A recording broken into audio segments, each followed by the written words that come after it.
What is up, everybody? I'm doing a little side video. I'm about to be sorted into my house. Now, for those of you who don't know me, I'm a big Harry Potter fan. I love Harry Potter. I love the books. I love the movies. Um, Read the books a few times over. I've seen the movies a few times over.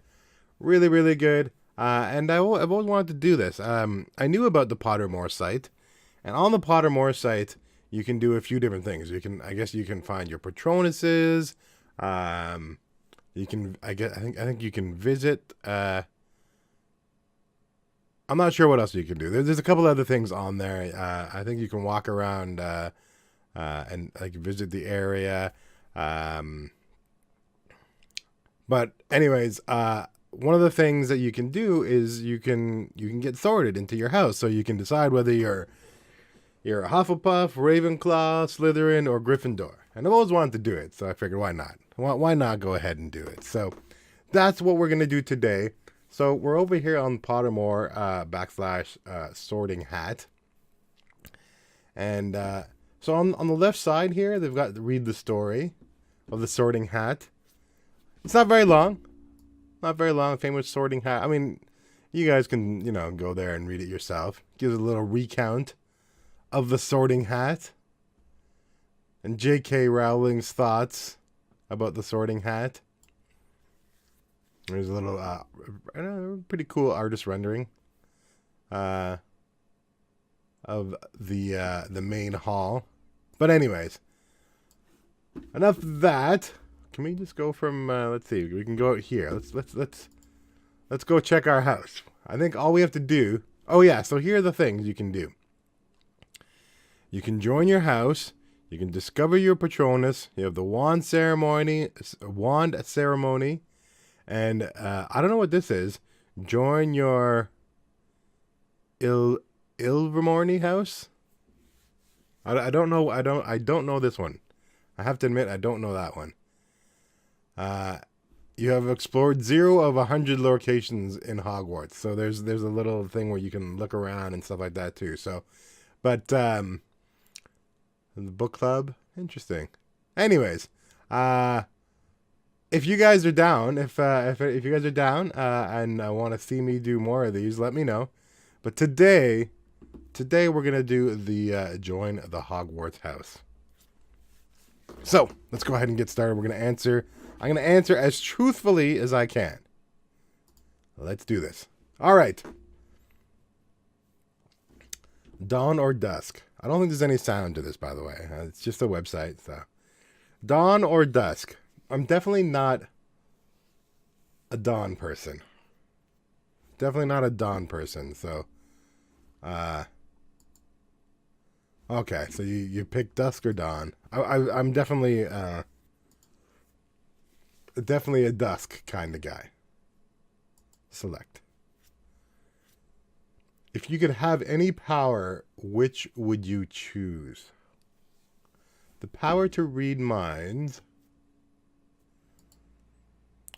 the power of invisibility, the power of superhuman strength, the power to speak to animals, the power to change the past, and the power to change your appearance at will. Now I'm going to tell you why I'm choosing the things that I choose. The first one, dusk till dawn. I'm never up at dusk. I know it's beautiful. I mean, I have been up at dusk, but it's not like my time. I'm more of like as the sun goes down kind of guy. As for these, let's go back to the top here. The first choice of having a power, which would I choose? The power to read minds. I don't think I would want that. Because you know what? I don't know what movie it's in, but that whole idea of, we've all got light and dark in us, it's about the balance. And I'm very easily persuaded to do, things that maybe might not be the best for me. So having this ability might be too much. So I don't think that would be good for me. The power of invisibility, see, uh, the power of invisibility is trying to essentially, in my eyes, you're either using it to be somewhere that you shouldn't be. Well, I mean, that would be the only reason, I would think. I shouldn't be afraid to look or, be where I am. And if I have to be invisible to do something, then I more than likely shouldn't be doing it anyway. So I don't need that. I can get away. I can get away with that. I definitely don't need that. The power of superhuman strength. This one, I think I might choose. Just because I don't need to use it. Right? I mean, I could use superhuman strength just in my everyday life, right? I mean, no one has to know that I have superhuman strength. And this is the main thing. Right? Like if opening a jar of pickles, or if I was, anything, just having that little bit of extra oomph would be great, of course. But at the same time, if I was ever in a position where I had to like save someone's life, I would want to be able to, to do that if that was ever the case. The whole, lifting a car off somebody or something ridiculous like that. But the whole point is that for as long as I could, I would try not to let anyone know that I have superhuman strength. So I could kind of hide this one, while at the same time, things like, think about how great it would be shoveling snow. I'd probably be able to shovel snow well into my, old age. I won't have to worry about any heart attacks. All the little things that you can't do as you're getting older, I would still be able to do. So this to me seems like a very viable thing. The power to speak to animals. This one is actually pretty cool as well.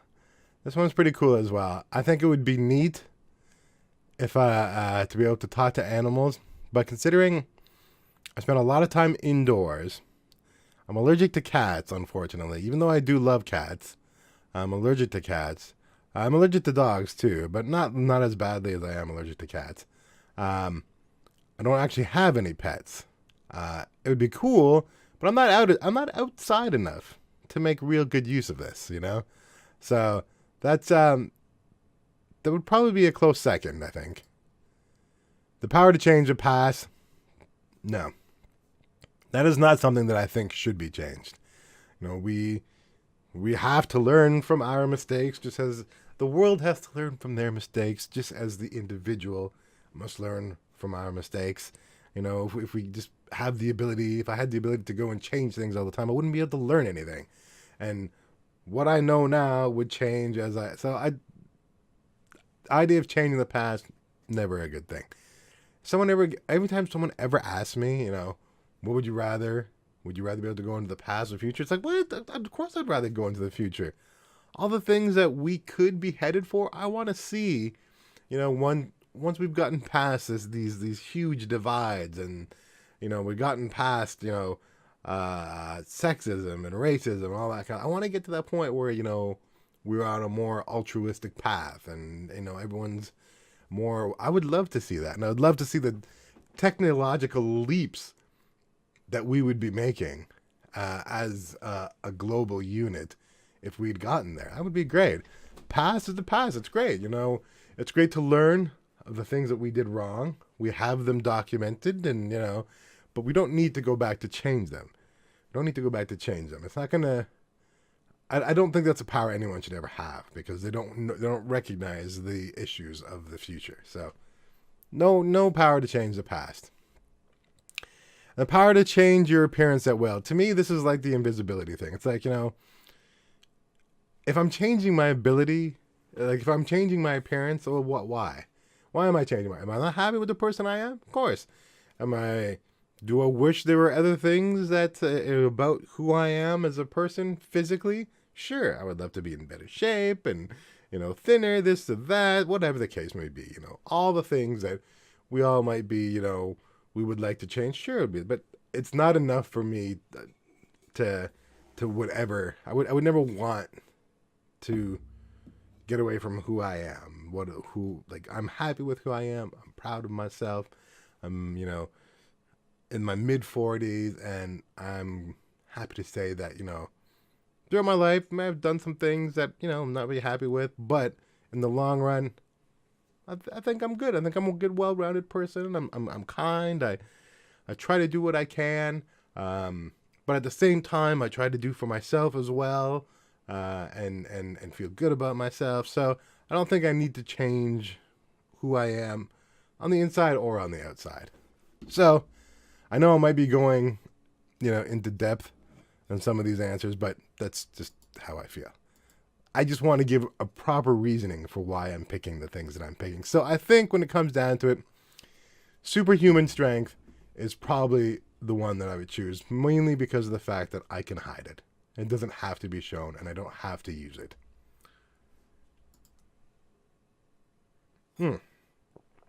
All right. You enter an enchanted garden. What would you be most curious to examine first? The silver-leafed tree bearing golden apples. The fat red toadstools that appeared to be talking to each other. The bubbling pool in the depths of which something luminous is swirling. The statue of an old wizard with a strangely twinkling eye. Okay. Back to the top. The silver leaf tree bearing golden apples. As much as it visually might look appealing, what more is it going to give to me? I don't need silver. I don't need gold. I'm sure it looks beautiful. There's no doubt. I'm sure it looks really beautiful. Especially, when the sun hits it just right. I'm sure that tree must look amazing. But not my thing. Not my thing. That would not be the first thing I would go to. This one is probably got my choice. The fat red toadstools that appear to be talking to each other. Okay. It's not even the fact that they're talking. That is definitely cool in itself, but it's what they're talking about that interests me. What would two fat red toadstools be talking about? Like, what would be their conversation? Like, it's not like they're going around and seeing the world. They must be talking about something interesting. I have to know. So there's a good chance that I'm going to pick this one. The bubbling pool of depths in which something luminous is swirling. Now, I don't mind swimming. I love the ocean. I love the like when you watch some of those like nature shows, amazing things, absolutely phenomenal things in the depths, no doubt about it. And the idea of some of the fantastical or magical creatures that amazing writers and artists and movie makers, illustrators, the things that people have come up with for what could be down there. Absolutely amazing. But at the same time, it's I wouldn't say it was a coward, but at the same time, who knows? It's a bubbling pool, right? I mean, something tells me I would get up to it and be like, okay, it's bubbling. Am I actually going to go in there? Would it physically make sense to go in there? No, I don't think so. I don't think that would be my first choice when I went into this enchanted garden. It might look neat, but it wouldn't be my first thing to do, I don't think. And the statue of an old wizard with strangely twinkling eye. I've seen some amazing statues. And once again, art and movie making, comics, the idea of stories and the idea of amazing things created by artisans have always intrigued me.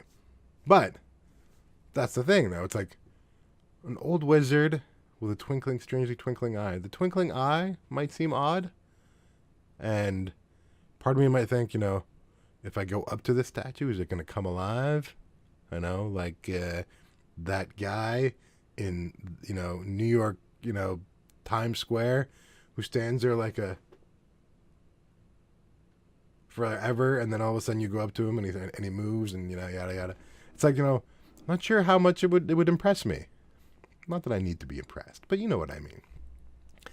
So the idea of two fat red toadstools that appear to be talking to each other, I need to be part of that conversation. I want to know what they're talking about. I'm just so curious. That's the one I would choose.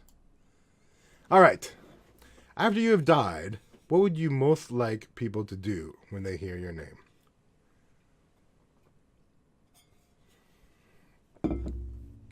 Miss you, but smile. I think, okay. Well, first of all, okay, let's just go through it. Miss you, but smile, of course. Of course I would love them. If I can put a smile on someone's face after I'm gone, then that's pretty good, right? I mean, I think I've done a good job being me, being an individual, and having an outward effect on my friends and those who were close to me. If I could put a smile on someone's face, my mom passed away last year, and I think about the times that she made me laugh. I'm not saying she was a comedian or anything like that, but every now and then, when people you love, when they do certain things, mom every now and then would do something that would just, it would make me smile. I couldn't help but smile. Those are the things that I think about, and they make me smile, and I think it's great. That's not a bad one. Definitely not a bad one. After you have died, what would you most like people to do when they hear your name? Ask for more stories about your adventures. I'm not, I don't have that many adventures, to tell you the honest truth. I wouldn't say I'm not adventurous, but I would say I have not had as many adventures as I wish I would have had, getting older. I mean, I've traveled a little bit, been overseas quite a few times, seen a little bit, just a small part of the world. I've come from, a background that has a different culture than where I'm living, which is a good, individual melting pot for myself. But as for experiences and things that I've done, I can't say I've had a lot of adventures. So if someone was to ask for more stories, they'd probably be let down, because there's not really that much for me to say that I've had. So I'd probably have to pass on that one. Think with admiration of your achievements. I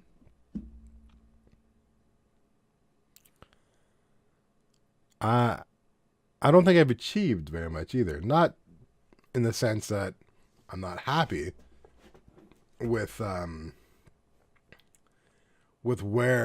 I am and what I've done, but once again, this kind of goes back to the adventure thing. I don't think what they're talking about, I haven't made these kind of achievements that someone's going to hear and go, "Oh wow, he did that. That's amazing. That's fantastic." No, I'm that middle guy. Right? I'm that guy who enjoys what he does, has done things that he's wanted to do, has missed out on some things that maybe he could have done, but hasn't made an impact when it comes to achievements. I mean, we all make an impact as individuals, and I learn as I get older. Me as an individual is as important as we as a global unit. But and one shouldn't be thought of more than the other. But when you talk about people who've made real achievements, I don't look sad upon the fact that I'm not one of those people. And it's not necessarily because I don't think it's because I don't have the ability. It's because I just chose not to. I just chose not to do certain things, and I'm totally okay with that. So I don't think that would be me either. I don't care what people think of me after I'm dead. It's what they think of me while I'm alive that counts.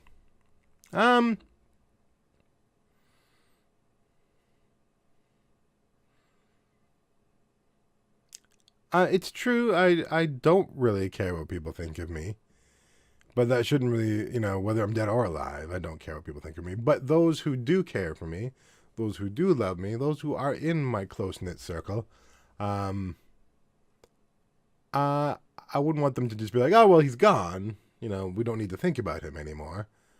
That, yeah, and I think the first one was probably miss me, but smile. Yeah, I would miss me, but smile, because that means that even though they're missing me, it's not affecting them. It's affecting them as in yeah, this is someone who I loved and had a good time with. They made me smile, and they're making me smile now. So that's good. I like that. It's simple, perfect, succinct. Let's go with that one. All right, you were attending Hogwarts. Which pet would you choose to take with you?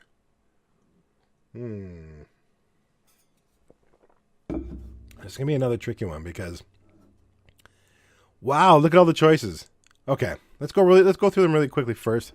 Tabby cat, Siamese cat, ginger cat, black cat, white cat, tawny owl, screech owl, brown owl, snowy owl, barn owl, common toad, natterjack toad, dragon toad, harlequin toad, three-toed tree toad, and back to tabby cat. Okay. I'm not going to choose cat. Once again, because I am allergic. But if I only had to choose a cat, I think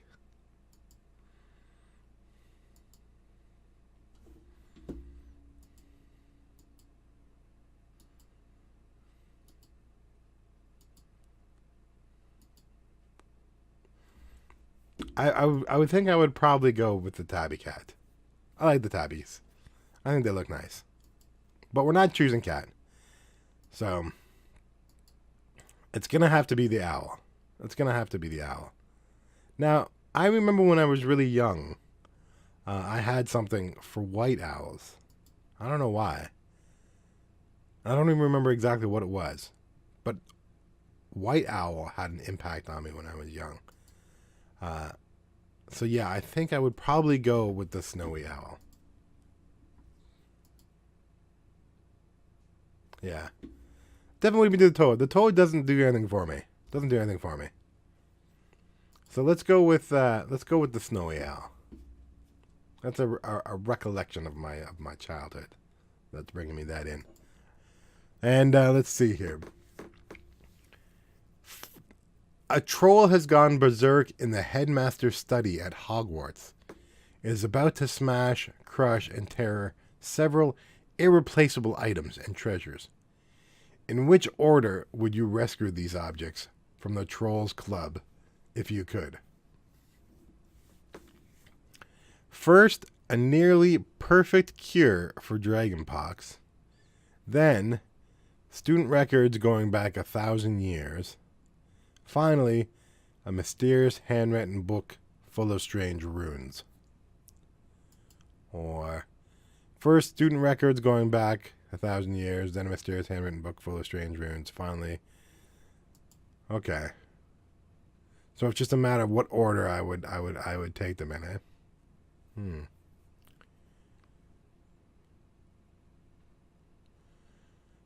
Strange runes.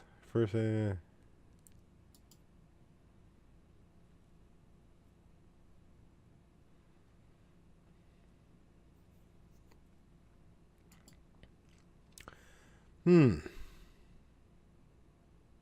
Okay.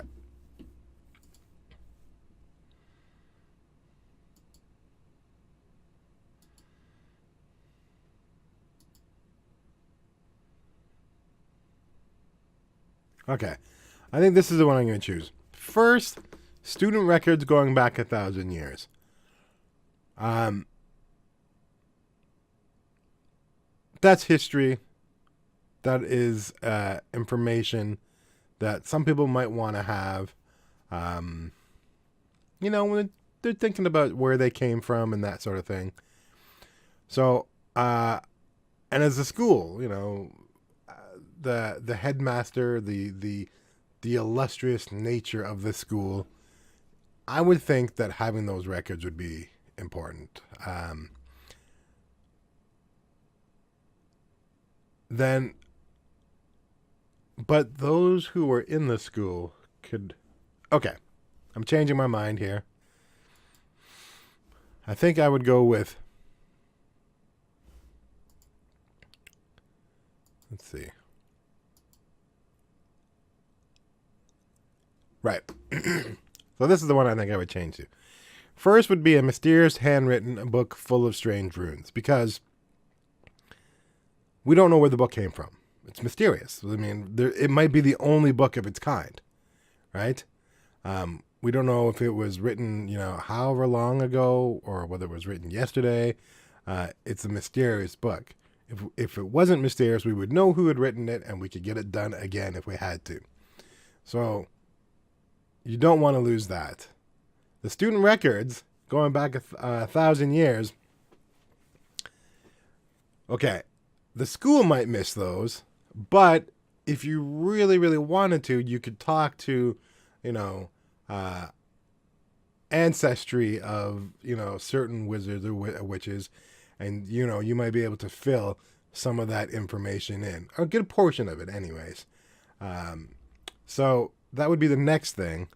And then finally, a nearly perfected cure for dragon pox. Now, this is the thing when it comes to like a cure for dragon pox. When it comes to cure for anything, it will get made. Constantly medicines are constantly getting made. Those who've worked up, all the information to get to where it's at now, they're not dying. So they will be able to, they might have to take a few steps back, but they will eventually get there in the end. So that will happen eventually. I think this would be my choice. All right. I know. I enjoy Harry Potter. That's why I'm going so deep into it. Late at night, walking alone down the street, you hear a peculiar cry that you believe to have a magical source. Do you proceed with caution, keeping one hand on your concealed wand and an eye out for any disturbance? 2. Draw your wand and try to discover the source of the noise. Draw your wand and stand your ground. Withdraw into the shadows to await developments while mentally retrieving the most appropriate defensive and offensive spells should trouble occur. No. Draw your wand, stand your ground. No, I don't think I would do that. Draw your wand and try to discover the source of the noise. I would proceed with caution, keeping one hand on my concealed wand and an eye out for any disturbance. I would definitely do that. I mean, I would like to know what's going on, but I mean, no need to flip out. I don't need to, like, accidentally, set somebody on fire or anything like that, or blow anybody up. So, I'd keep my, my one hand on my concealed wand and then just look to see what it might be. My curiosity would get the best of me, but no point in going, 1 to 100 in a matter of a second, right? Just chill out, proceed with caution, and relax, Okay, now let's see. I think that's the one I would choose. Heads or tails? Heads or tails? Really? Okay.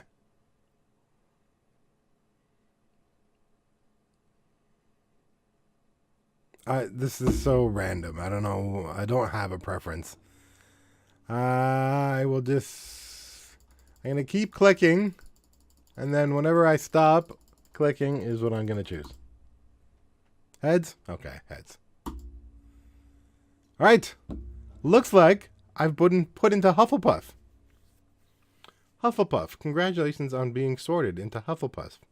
Share your house. Return to my profile. More about my house. Let's see more about my house. Welcome to the House Hufflepuff. You probably know that some of Hufflepuff's most renowned members include Nymphadora Tonks. She was really cute in the movie, by the way. Cedric Diggory. Stout. Good heart, that guy. But did you know that Hufflepuff's house ghost, the Fat Friar, still resents the fact that he was never made a cardinal? Or that Hufflepuff has produced the fewest dark wizards of any house at Hogwarts.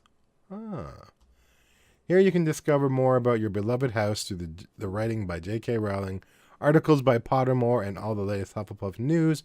You can also share your Hufflepuff pride with your friends with downloadable wallpaper and house emblems. Oh, that's cool. I like it. So let's take a look at the common room. Do they have a picture of it?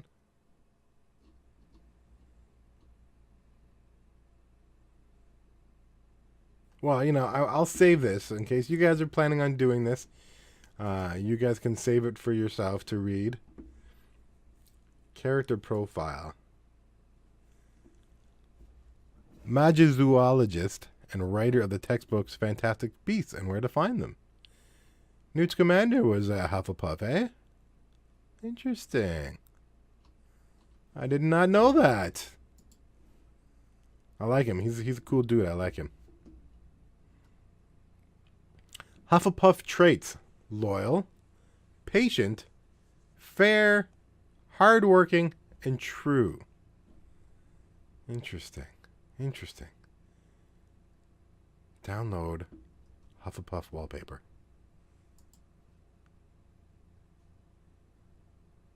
Huh. All right, guys. Well, that was our house. We are in Hufflepuff. I'm down with that. I like Hufflepuff.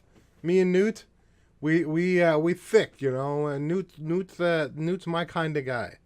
I mean, when I'm watching the new movies, Fantastical Beasts, he is the kind of guy who I would love to be friends with. He's kind-hearted. He wants to do the right thing.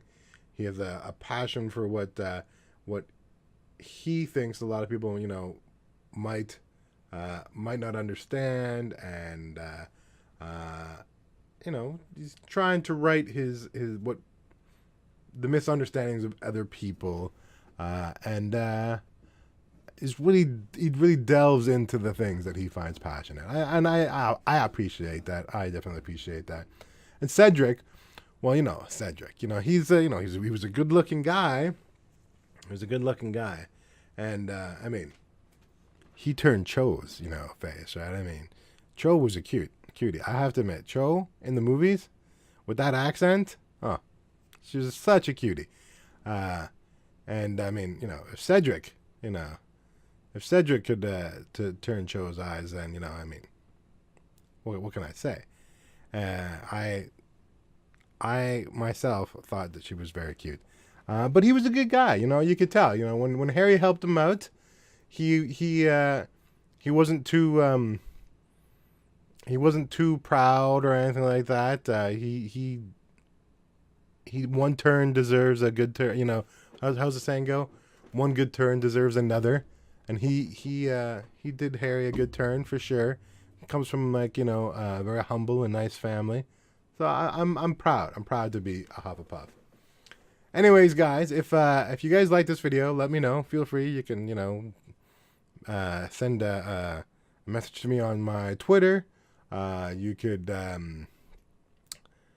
send me a note on the in the comments down below. I'll read those as well. And if you want to see me do more of these, where let's see,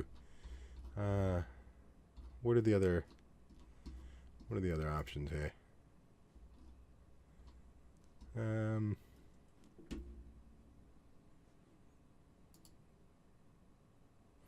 Yeah, so if you would like to see me do the Patronus, the wand ceremony, the whole bit, let me know.